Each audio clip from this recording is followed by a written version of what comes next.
Good morning, everybody. Before I make a statement on the economy, I just want to offer an update on the ongoing federal response to the worsening oil spill in the Gulf of Mexico.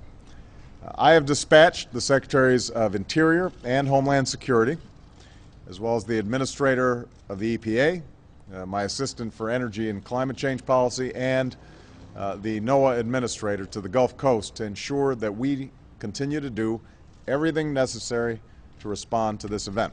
And I expect their reports from the ground today. As I said yesterday, BP is ultimately responsible under the law for paying the costs of response and cleanup operations. But we are fully prepared to meet our responsibilities to any and all affected communities. And that's why we've been working closely with state and local authorities since the day of the explosion. There are now 5 staging areas to protect sensitive shorelines. Approximately 1,900 federal response personnel are in the area, and more than 300 response vessels and aircraft on the scene 24/7. We've also laid approximately 217,000 feet of protective boom, and there are more on the way. I've ordered Secretary Salazar to conduct a thorough review of this incident and report back to me in 30 days on what, if any, additional precautions and technologies should be required to prevent accidents like this from happening again. And we're going to make sure that any leases going forward have those safeguards. We've also dispatched teams to the Gulf to inspect all deep water rigs and platforms to address safety concerns. So let me be clear. I continue to believe that domestic oil production is an important part of our overall strategy for energy security. But I've always said it must be done responsibly for the safety of our workers and our environment. The local economies and livelihoods of the people of the Gulf Coast, as well as the ecology of the region, are at stake. And we're going to continue to update the American people on the situation in the Gulf going forward. Now, I'd like to say a few words about the economy. Every 3 months, the federal government measures the total output of goods and services our businesses, our workers, and our government produce. It determines whether our economy is shrinking or growing, the single broadest measure of America's economic health. At the height of our economic crisis, that measure all too often was delivering grim news. But today is a different story. In the first quarter of last year, our economy shrank at a rate of 6.4%. Today, we learned that in the first quarter of this year, our economy grew at a rate of 3.2%. What this number means is that our economy as a whole is in a much better place than it was 1 year ago. The economy that shrank for 4 quarters in a row has now grown for 3 quarters in a row. And that growth has been a condition for job growth. The economy that was losing jobs a year ago is creating jobs today. After the single biggest economic crisis in our lifetimes, we're heading in the right direction. We're moving forward. Our economy is stronger. That economic heartbeat is growing stronger. But I measure progress by a different pulse, the progress the American people feel in their own lives, day in, day out. And this week I spent a few days visiting with folks in small towns in the Midwest, places where the damage done by the worst recession in our lifetimes is profound. They're still trying to recover from a shockwave of lost homes, lost businesses, and more than 8 million lost jobs. It's a tragedy that it has families and communities across America too often feeling like they're on life support. So while today's GDP report is an important milepost on our road to recovery, it doesn't mean much to an American who has lost his or her job and can't find another. For millions of Americans, our friends, neighbors, and fellow citizens ready and willing to get back to work, "You're hired" is the only economic news they're waiting to hear. And they are why the work of moving this economy forward remains our focus every single day. Now, government can't replace every job that has been lost. That's not government's role.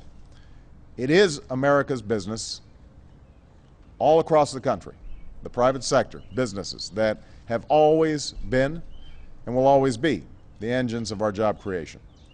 Our task then is to create the conditions necessary for those businesses to open their doors, expand their operations, and ultimately hire more workers. That's precisely what we've tried to do. by cutting taxes for small businesses, by backing thousands of loans supporting billions of dollars in lending, and by making targeted investments in areas of our economy where the potential for job growth is greatest, areas like clean energy. So as an example, this week I visited workers at a plant in Fort Madison, Iowa. Some of you guys went along. And just a few short years ago, that plant was shuttered and it was dark. Today, it is alive and humming with more than 600 employees at work manufacturing some of the most advanced blades for wind turbines in the world. That facility capitalized on its growth by taking advantage of an advanced energy manufacturing tax credit in the recovery that we passed last year, which allowed it to add equipment, boost output, and hire new workers at that plant. In fact, this program was so successful that it was oversubscribed by a ratio of 3 to 1. That's why I've called for an additional $5 billion in investment into these projects to accelerate the creation of clean energy jobs in America's factories. Because every time a new factory or plant opens or expands in America, it becomes important to more people than the workers it employs. It becomes an economic lifeline to a community, capable of supporting dozens or hundreds or even thousands of jobs indirectly. So the CEOs and the workers that we have here today could tell you the same thing. Malcolm Unsworth is the CEO of Itron. Where'd he go? There he is, right here. This is a company that produces smart meters to help businesses and consumers analyze real-time data about how they use energy.